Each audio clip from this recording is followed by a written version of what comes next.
Di sini, saya akan menjelaskan tentang pengurus koperasi dan job pengurus koperasi. Adapun pengertian pengurus koperasi sendiri adalah badan yang sekurang-kurangnya terdiri dari 3 orang yang dipilih dalam rapat anggota serta diberi tugas untuk memimpin jalannya organisasi dan usaha di koperasi. Adapun persyaratan pokok untuk menjadi pengurus koperasi yaitu sebagai berikut. Yang pertama, setia dan taat pada Pancasila dan Undang-Undang Dasar 1945. Yang kedua, memiliki sifat jujur. Yang ketiga, mempunyai keterampilan dan pengetahuan tentang perkoperasian. Lalu, yang kedua, ada persyaratan tambahan, yaitu sebagai berikut. Yang pertama, rajin dan objektif. Yang kedua, telah menjadi anggota sekurangnya 2 tahun. Yang ketiga, memiliki jiwa kepemimpinan.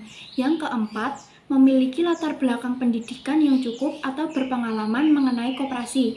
Yang terakhir adalah berwibawa, disegani, dan mementingkan kepentingan koperasi. Lalu dari segi sifat sendiri, yaitu sebagai berikut. Yang pertama, jujur. Yang kedua, berani menanggung resiko. Yang ketiga, percaya pada koperasi. Lalu, dari segi pengetahuan, yaitu sebagai berikut. Yang pertama, ideologi Pancasila. Yang kedua, mengetahui tentang manajemen koperasi. Yang ketiga, mengetahui tentang administrasi. Yang terakhir adalah mengetahui tentang hubungan antar manusia. Lalu, dari segi keterampilan, yang pertama ialah mengerti teknik pengambilan keputusan, yang kedua teknik penyelenggaraan rapat, yang ketiga teknik pembuatan laporan, yang keempat kemampuan perencanaan, dan yang terakhir kemampuan pemasaran. Lalu adapun tugas dan kewajiban pengurus koperasi yaitu sebagai berikut. Yang pertama, mengelola koperasi dan usaha yang dijalankan. Yang kedua, mengajukan rancangan rencana kerja dan rencana anggaran dan belanja koperasi. Yang ketiga, menyelenggarakan rapat anggota. Yang keempat, menyajikan laporan keuangan dan pertanggungjawaban pelaksanaan tugasnya. Yang kelima, menyelenggarakan pembukuan keuangan dan inventaris secara tertib. Lalu yang terakhir, memelihara daftar buku anggota dan pengurus. Lalu, adapun juga wewenang dari pengurus koperasi yaitu sebagai berikut. Yang pertama, mewakili koperasi di dalam dan di luar pengadilan. Yang kedua, memutuskan penerimaan dan penolakan anggota baru serta pemberhentian anggota sesuai ketentuan dalam anggaran dasar. Yang ketiga, melakukan dan tindakan bagi kepentingan dan kemanfaatan koperasi sesuai dengan tanggung jawabnya dan keputusan rapat anggota. Lalu, adapun hak pengurus yaitu yang pertama, menerima imbalan jasa sesuai keputusan rapat anggota. Yang kedua, mengangkat dan memberhentikan manajer atau karyawan koperasi. Yang ketiga, melakukan upaya dalam rangka mengembangkan koperasi. Lalu, fungsi koperasi sendiri yaitu sebagai berikut. Yang pertama, mengusahakan sumber-sumber. Yang kedua, sebagai komunikator. Yang ketiga, merupakan personifikasi badan hukum. Lalu, adapun merupakan personifikasi badan hukum yaitu sebagai berikut. Yang pertama, bertanggung jawab atas utang piutang yang terjadi. Yang kedua, membela koperasi terutama yang berkaitan dengan hukum. Yang ketiga, menjaga agar semua kegiatan berjalan sesuai dengan ADART. Lalu, bertindak sebagai orang yang dikuasakan atau dipercaya, yaitu yang pertama, secara teratur mengamati dan menjaga keuangan koperasi agar tetap stabil dan kokoh. Yang kedua, meningkatkan kinerja dengan melakukan penilaian agar keberhasilan usaha terjamin. Yang ketiga, mengadakan kerjasama dengan berbagai pihak agar mendapatkan dukungan masyarakat. Lalu, untuk merencanakan hari depan koperasi adalah sebagai berikut. Yang pertama, memberi kesempatan manajer untuk menerapkan manajemen kreatif untuk meningkatkan usaha koperasi. Yang kedua, menyusun dan menentukan rencana keuangan dan struktur keuangannya. Yang ketiga, melakukan kegiatan penyuluhan.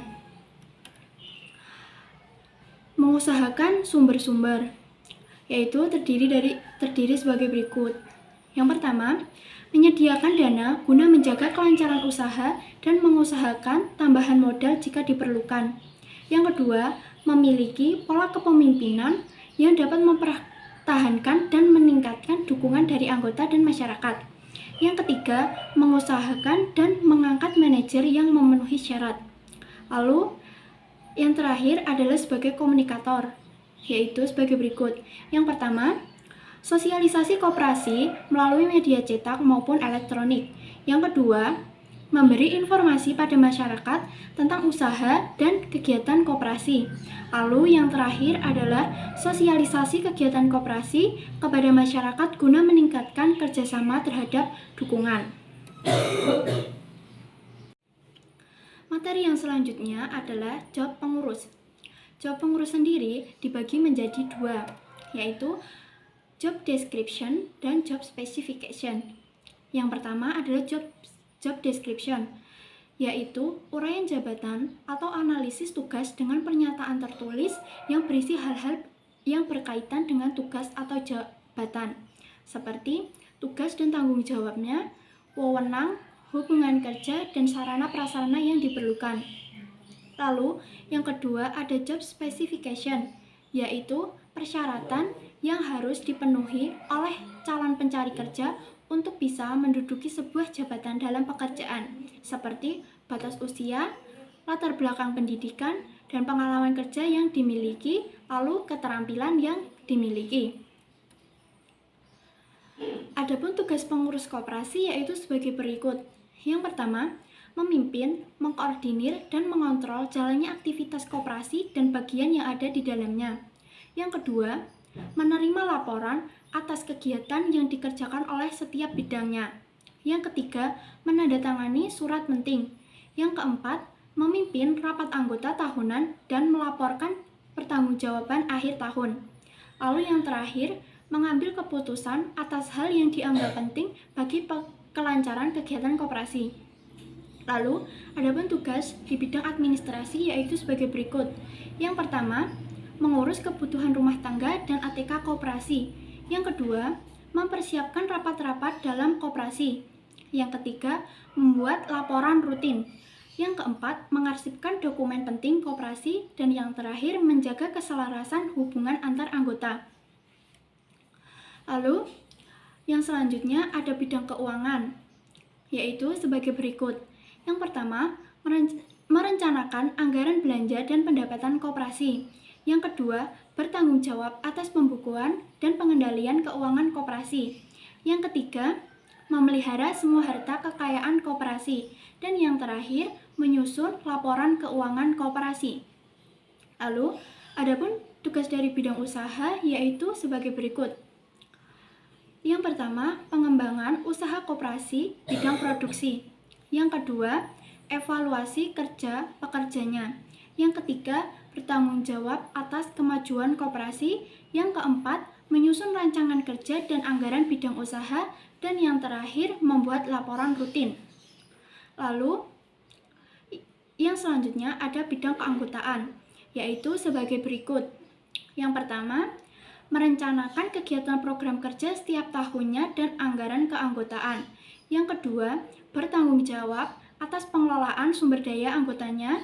Yang ketiga, melaporkan pelaksanaan kegiatan baik secara tertulis maupun lisan. Dan yang terakhir, menyelenggarakan pengkaderan.